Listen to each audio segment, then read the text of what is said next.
Vous êtes-vous déjà demandé pourquoi les Juifs et les musulmans refusent de manger du porc, alors que les chrétiens y voient une chose tout à fait normale? Derrière cette simple question se cache une vérité complexe qui touche à la foi, à la Bible et à notre relation personnelle avec Dieu. Saviez-vous que ces choix alimentaires remontent à des commandements spirituels inscrits dans les Écritures? Et si ces pratiques avaient un impact bien plus profond que ce que l'on imagine, influençant non seulement ce que nous mangeons, mais aussi notre manière de vivre notre foi au quotidien? Restez jusqu'à la fin, car aujourd'hui, nous allons explorer cette question sous un angle théologique, historique et spirituel qui pourrait transformer votre compréhension des enseignements de Jésus-Christ. Avant de plonger dans cette révélation fascinante, je vous invite à vous abonner à notre chaîne. Beaucoup de personnes regardent nos vidéos sans être abonnés, mais en cliquant sur le bouton s'abonner maintenant, vous vous assurez de ne manquer aucun de nos futurs contenus qui enrichiront votre foi. Ensemble, nous allons approfondir nos connaissances de la Bible et découvrir comment ces enseignements anciens peuvent encore éclairer nos vies aujourd'hui. Croyez-moi, ce que vous allez apprendre ici pourrait renforcer non seulement votre compréhension de Dieu, mais aussi votre propre parcours spirituel. Alors, pourquoi le porc est-il interdit pour certains et permis pour d'autres? Pourquoi ces pratiques alimentaires, si différentes, cachent-elles en réalité des vérités spirituelles universelles? La réponse à ces questions pourrait bien résonner avec votre propre foi et vous offrir une perspective toute nouvelle sur votre relation avec Dieu. Préparez-vous à plonger profondément dans la parole de Dieu et à découvrir comment ces choix alimentaires reflètent des principes éternels de foi, de discipline et de liberté en Christ. Dans le judaïsme, il est fascinant de constater comment même les choix alimentaires deviennent une manière de fortifier sa foi et son obéissance à Dieu. Lorsque nous ouvrons la Bible, notamment dans le livre de Lévitique 11, 7, 8, il est clairement stipulé que le porc est considéré comme impur, une créature qui ne rumine pas et qui, bien qu'ayant le sabot fendu, ne correspond pas aux normes de pureté définies par Dieu pour son peuple. Mais pourquoi une telle restriction? Est-ce simplement une question alimentaire ou cela renferme-t-il une signification plus profonde? Imaginez un instant, chaque bouchée devient un acte de foi, un rappel constant de l'alliance entre Dieu et son peuple. Un simple repas peut ainsi devenir un témoignage de dévotion et de respect envers la parole divine. Prenons un moment pour réfléchir. Lorsqu'un juif choisit consciemment de ne pas consommer de porc, il exprime beaucoup plus qu'un simple respect des traditions. Il s'agit d'un acte de communion spirituelle, un rappel incessant de sa relation avec Dieu. Ces lois alimentaires, appelées kashrut, agissent comme des barrières protectrices, non pour restreindre mais pour préserver la sainteté. C'est une invitation à rester pur, dans un monde souvent marqué par la tentation et l'impureté. Imaginez-vous à votre table, réfléchissant à chaque aliment, chaque geste, non seulement en termes de santé physique, mais surtout en termes de santé spirituelle. Quelle belle façon de maintenir une relation constante avec Dieu, n'est-ce pas? Dans la vie quotidienne, ces règles peuvent sembler contraignantes, mais elles offrent une structure claire. L'observance des lois de la kashrut est une manière de rappeler que tout ce que nous faisons, même ce que nous mangeons, peut être une forme d'adoration. Par exemple, un parent juif expliquant à ses enfants pourquoi ils ne mangent pas de porc leur enseigne non seulement la loi, mais aussi l'histoire de leur foi, leur identité en tant que peuple choisi par Dieu. Ce n'est pas une simple décision culturelle, c'est un témoignage vivant de foi et d'obéissance. Dans un monde où les influences extérieures sont omniprésentes, ces pratiques aident à préserver l'identité unique et précieuse du peuple juif. Et si nous regardions cela sous un autre angle? Beaucoup de gens se demandent pourquoi cela est encore pertinent aujourd'hui. Avec les nombreux changements sociétaux, les lois de la kashrut restent un pilier pour les juifs pratiquants. Elles transcendent le temps, offrant non seulement une protection physique, mais aussi spirituelle. Dans Deutéronome 14, 21, Dieu ordonne à son peuple de se distinguer par leur obéissance. Cette distinction n'est pas une fierté hautaine, mais une démonstration humble de leur engagement envers le Créateur. Ces choix, bien qu'ils puissent sembler insignifiants pour certains, construisent lentement mais sûrement une vie centrée sur la foi. En fin de compte, la prohibition de consommer du porc dans le judaïsme ne concerne pas seulement la viande elle-même. C'est un symbolisme puissant de la relation entre Dieu et son peuple. Chaque loi, chaque commandement est une boussole qui guide les croyants vers une vie de pureté et d'obéissance. En méditant sur ce sujet, nous pouvons tous tirer des leçons pour notre propre vie. Quels sont les ports que nous devrions éviter pour rester fidèles à nos propres engagements spirituels? Méditez sur cela et vous verrez que même dans les détails de la vie quotidienne, Dieu nous appelle à une plus grande proximité avec lui. Dans l'islam, la notion de pureté est au cœur des pratiques religieuses, dictant non seulement les actes de prière, mais aussi les choix alimentaires. Lorsqu'Allah interdit le porc dans le Coran, sourate 2, 173, ce n'est pas un simple interdit diététique, mais un geste profondément spirituel. Les musulmans considèrent cette interdiction comme une démonstration de soumission totale à la volonté divine. Après tout, la foi en Allah repose sur la certitude que tout ce qu'il nous commande est pour notre bien ultime. Imaginez un croyant réfléchissant à chaque repas qu'il consomme, transformant même les actes les plus banals en des actes d'adoration. Quelle magnifique démonstration de dévotion, n'est-ce pas? La loi islamique, ou charia, place un fort accent sur ce qui est halal, permis, et haram, interdit. La viande de porc appartient à cette dernière catégorie car Allah, dans sa sagesse infinie, a jugé qu'elle était impure ou nuisible pour les humains. Mais ce n'est pas seulement une question de santé physique, bien que cela ait pu jouer un rôle dans le passé. Les érudits islamiques expliquent que ces interdictions visent à élever les fidèles à un niveau supérieur de conscience spirituelle.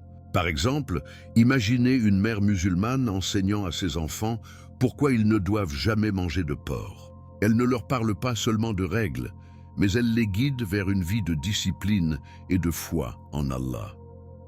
Si nous examinons cela dans la vie quotidienne, la distinction entre halal et haram influence énormément la manière dont les musulmans abordent le monde. Chaque repas devient un rappel que la vie sur terre est temporaire et que nous sommes responsables de notre obéissance à Dieu. Pensez à une prière avant de manger, où l'on demande à Allah de bénir la nourriture et de guider nos actions. C'est une manière de vivre avec intention et gratitude, même dans les moindres détails. La foi ne se limite pas aux mosquées, elle se reflète dans chaque aspect de la vie, y compris dans ce que l'on choisit de mettre dans son assiette.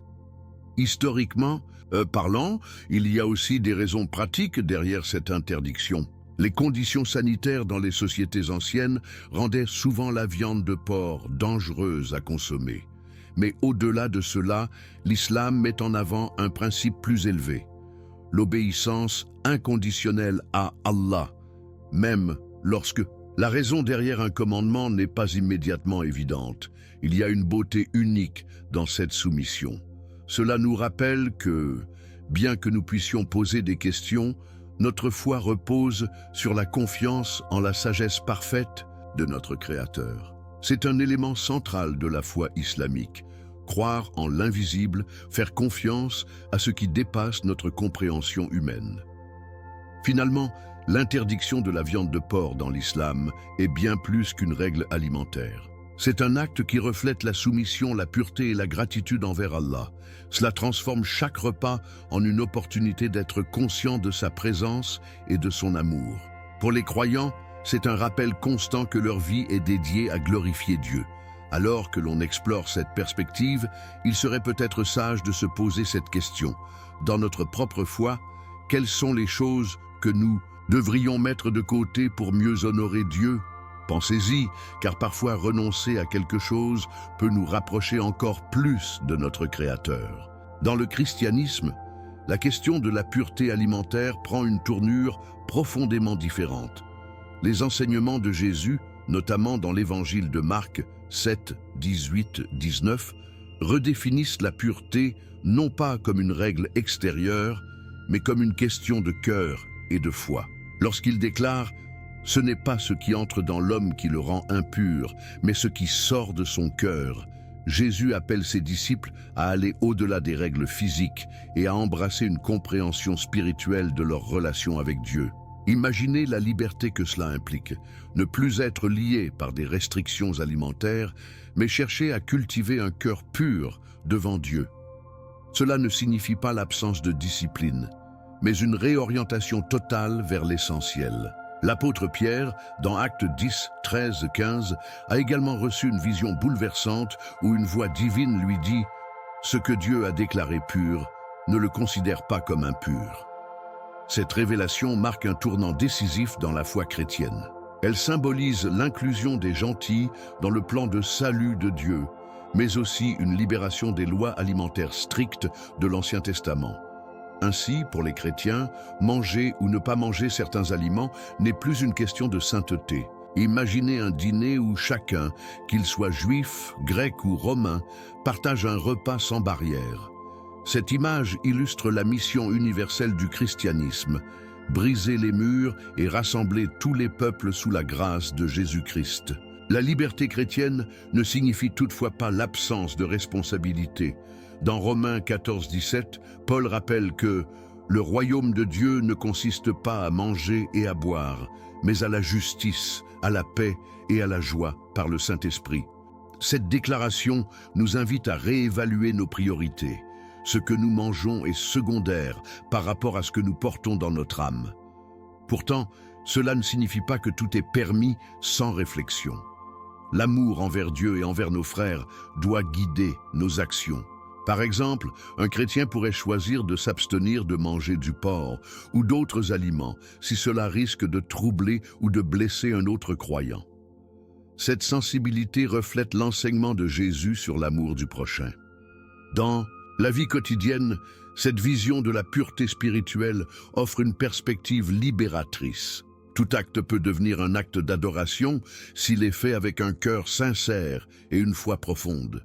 Imaginez un chrétien travaillant, mangeant ou aidant un voisin, non pas par obligation, mais avec la conviction que cela glorifie Jésus-Christ. Cette liberté transforme la vie de tous les jours en une opportunité de marcher avec Dieu. Elle invite chaque croyant à demander « Est-ce que ce que je fais honore Jésus ?» Cette question devient alors une boussole, guidant les décisions grandes ou petites. Finalement, la liberté en Christ ne consiste pas à faire tout ce que l'on veut, mais à vivre avec la pleine assurance que l'amour de Dieu nous conduit et nous soutient. Elle nous libère des fardeaux inutiles pour nous concentrer sur l'essentiel, la foi, l'amour et la grâce. Cette liberté est un cadeau, mais aussi une responsabilité. En méditant sur cette vérité, nous pouvons tous nous poser une question vitale. Comment utiliser notre liberté pour mieux refléter l'amour et la grâce de Jésus dans notre propre vie? Chacun de nous a cette opportunité chaque jour à travers nos choix et nos actions. Lorsque nous examinons les interdictions alimentaires du judaïsme et de l'islam, il est essentiel de comprendre qu'elles ne sont pas seulement des directives spirituelles, mais aussi des réponses pratiques aux réalités culturelles et sanitaires de leur époque. Par exemple, dans des temps où la conservation des aliments était rudimentaire, la viande de porc, souvent sujette à des parasites comme le ver trichine, représentait un réel danger pour la santé. Mais ce n'est pas tout. Ces lois alimentaires étaient également un moyen puissant de différencier les communautés croyantes des cultures environnantes, souvent polythéistes, qui n'avaient pas les mêmes restrictions. Imaginez un peuple guidé par Dieu, qui se distingue non seulement par sa foi, mais par ses actes, même dans ce qu'il mange. Une identité forte et claire, qui reflète l'obéissance à un Dieu unique. En fait, ces interdictions alimentaires fonctionnaient comme un rappel constant de l'engagement spirituel.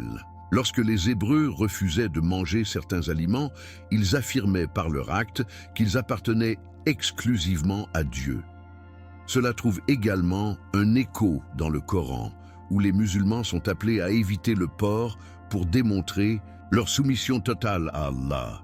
Ces choix alimentaires servaient donc à renforcer la communauté en rassemblant les individus autour de pratiques communes et en les éloignant des influences extérieures. En d'autres termes, ces lois n'étaient pas seulement des régulations alimentaires, elles étaient un langage spirituel, une façon d'exprimer leur foi dans chaque aspect de leur vie quotidienne. Pourtant, au fil des siècles, ces pratiques ont évolué. Dans le christianisme, par exemple, l'abandon des interdictions alimentaires a marqué une transition vers une foi universelle, libérée des frontières culturelles. Mais il est important de noter que cette évolution ne renie pas l'importance des lois de l'Ancien Testament. Au contraire, elle les transcende en accomplissant le plan divin. Pensez par exemple aux premiers chrétiens qui partageaient la table avec des gentils, brisant ainsi les barrières culturelles pour honorer l'appel de Jésus à proclamer l'Évangile à toutes les nations. Cela ne réduit pas la valeur des traditions juives ou musulmanes, mais met en lumière la diversité des moyens par lesquels Dieu cherche à se rapprocher de l'humanité. Historiquement, les lois alimentaires ont également joué un rôle clé dans la préservation de l'identité spirituelle au sein des cultures dominantes.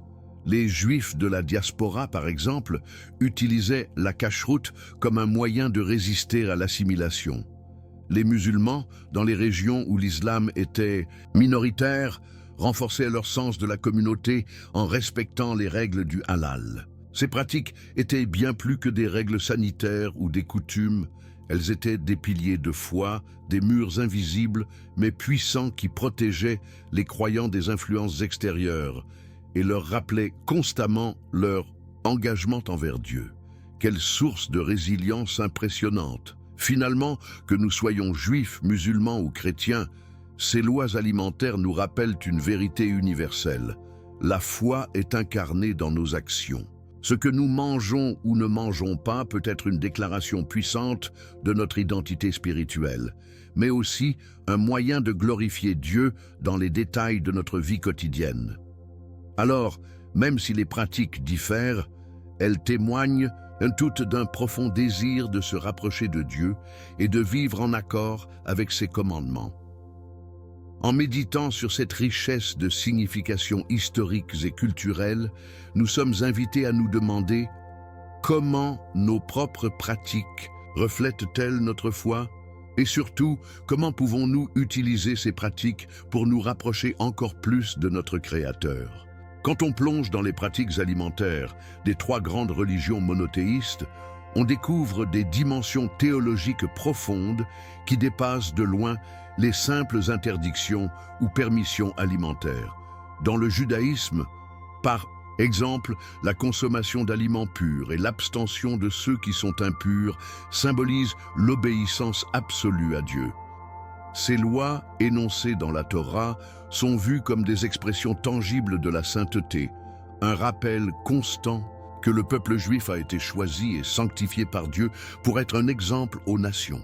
Imaginez une vie où chaque repas est une opportunité d'être en communion avec Dieu, un acte de foi renouvelé à chaque bouchée, où même le contenu de l'assiette reflète une alliance sacrée. Dans l'islam, les implications théologiques des interdictions alimentaires sont tout aussi significatives. La soumission à Allah est le fondement même de la foi musulmane, et cela inclut l'observation stricte des lois du halal et du haram. Refuser de consommer du porc ou d'autres aliments interdits conformément au Coran devient un acte d'adoration, un témoignage de fidélité à Dieu. Ces pratiques rappellent également que la foi n'est pas seulement une question de cœur, mais aussi d'action. Que ce soit dans la prière, le jeûne ou l'alimentation, chaque aspect de la vie d'un croyant est une opportunité de glorifier Dieu. C'est une belle image de dévotion totale et d'humilité, n'est-ce pas? Le christianisme, quant à lui, adopte une perspective unique. L'accent n'est plus mis sur les alimentations spécifiques, mais sur l'état intérieur du cœur humain. Comme Jésus l'a enseigné dans Marc 7, 18-19, ce n'est pas ce qui entre dans le corps qui rend une personne impure, mais ce qui en sort, comme les pensées et les actions mauvaises. Cette transition théologique invite les croyants à déplacer leur focus des règlements extérieurs vers une transformation intérieure par la foi. Cela ne signifie pas que le comportement extérieur n'a plus d'importance, mais plutôt que la motivation qui le sous-tend. L'amour pour Dieu et pour son prochain est primordial. Pensez à la liberté que cela offre. Une foi centrée sur l'essence et non sur la forme. Cependant, malgré ces différences, il existe un fil conducteur commun.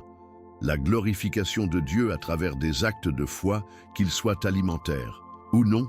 Dans Romains 14:6, Paul exhorte les croyants à honorer Dieu dans tout ce qu'ils mangent ou boivent, mettant en lumière que même dans leur liberté, ils doivent toujours chercher à refléter la grâce et l'amour divin. Les lois alimentaires juives et musulmanes, ainsi que la liberté chrétienne, nous rappellent toutes que notre relation avec Dieu se manifeste à travers nos actions, nos choix et nos priorités. C'est comme si chaque religion disait, à sa manière, glorifiez Dieu avec tout ce que vous êtes, même dans les choses les plus simples. En fin de compte, ces différentes pratiques alimentaires représentent non seulement des engagements envers Dieu, mais aussi des moyens de vivre une vie centrée sur lui. Elles nous invitent à réfléchir à la manière dont nous pouvons, nous aussi, intégrer notre foi dans tous les aspects de notre quotidien. Que nous suivions des lois strictes ou que nous vivions dans une liberté chrétienne, la question centrale demeure. Notre vie, dans ses actions et ses intentions, reflète-t-elle la gloire et l'amour de Dieu? Une question universelle qui transcende les différences et nous pousse tous à grandir dans notre foi. Quand on observe les différences alimentaires entre juifs, musulmans et chrétiens, il serait facile de voir ces pratiques comme des obstacles, des murs infranchissables entre les croyants. Pourtant, ces distinctions peuvent aussi devenir des ponts pour le dialogue, des opportunités de mieux comprendre les perspectives des uns et des autres et de partager une foi commune en Dieu. Imaginez un dîner où des personnes issues des trois traditions s'assoient ensemble, non pas pour critiquer les choix alimentaires de chacun, mais pour honorer et respecter la diversité des pratiques. Un tel moment pourrait devenir une occasion exceptionnelle de communion et de rapprochement spirituel. Après tout, le respect est en lui-même un acte d'amour, et l'amour est au cœur de la foi. Partageons une histoire. Pensez à un chrétien qui invite un ami musulman ou juif chez lui. Bien sûr, il pourrait être tenté de servir ce qu'il mange habituellement, mais imaginez s'il prenait le temps de préparer un repas qui respecte les lois alimentaires de son invité. Ce simple geste, inspiré par l'amour du prochain enseigné par Jésus-Christ, Matthieu 22:39, pourrait briser des barrières et créer un moment de connexion sincère. De l'autre côté, un juif ou un musulman, en expliquant avec patience et humilité le sens spirituel de ces restrictions, pourrait éclairer ses interlocuteurs sur l'importance de ces pratiques dans sa relation avec Dieu. Ces échanges de compréhension mutuelle deviennent alors des graines semées pour une meilleure coexistence. Mais pourquoi ce dialogue est-il si important?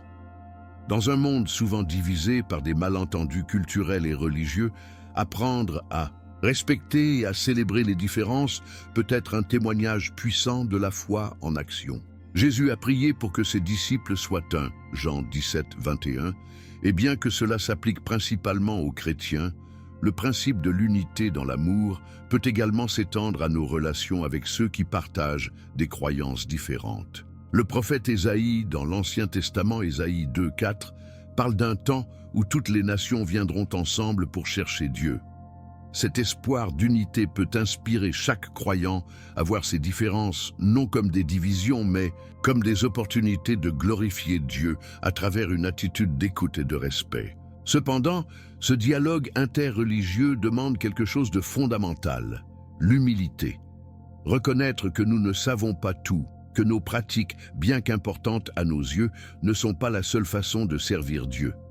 Cette humilité ouvre des portes. Cela permet de poser des questions sans jugement, de chercher à comprendre, non pas pour convaincre, mais pour apprendre. Imaginez un monde où les Juifs, les musulmans et les chrétiens se réunissent non pour débattre, mais pour partager leurs expériences de foi, leurs luttes et leurs joies. Cela ne signifierait pas abandonner ses propres croyances, mais plutôt les approfondir en comprenant mieux celles des autres. En fin de compte, les pratiques alimentaires distinctes et les traditions religieuses ne devraient pas nous séparer, mais plutôt nous rappeler que nous avons tous une quête commune: chercher Dieu, l'aimer et vivre pour lui. En développant des ponts entre nos différentes façons de le servir, nous pouvons témoigner ensemble de sa gloire et de son amour. Alors, la prochaine fois que vous partagez un repas avec quelqu'un d'une autre foi, demandez-vous: comment puis-je montrer l'amour de Dieu dans cette situation? Parfois, un simple acte de respect peut être plus puissant qu'un long discours, et c'est souvent dans ces moments simples que les cœurs commencent à s'ouvrir. Nous venons de découvrir ensemble pourquoi les Juifs et les musulmans s'abstiennent de manger du porc, tandis que les chrétiens en consomment librement. Ces différences, loin de simplement diviser, révèlent des dimensions profondes de foi, d'obéissance et de relation avec Dieu. Mais qu'en pensez-vous? Votre compréhension de ces pratiques alimentaires a-t-elle évolué? Partagez votre avis dans les commentaires et dites-nous comment cela résonne avec votre propre foi. Si ce contenu vous a enrichi spirituellement, assurez-vous de vous abonner à notre chaîne et d'activer les notifications. Cela garantit que vous ne manquerez pas nos prochains enseignements qui continueront à nourrir votre foi et à vous rapprocher de Jésus-Christ. Et avant de nous quitter, je vous recommande de regarder notre vidéo suivante qui apparaîtra à l'écran. Elle traite d'un sujet tout aussi important et vous permettra de continuer cette réflexion. Merci d'avoir été avec nous aujourd'hui. Je suis Marco et je suis honoré de vous accompagner dans votre parcours spirituel. Que Dieu vous bénisse abondamment. À bientôt.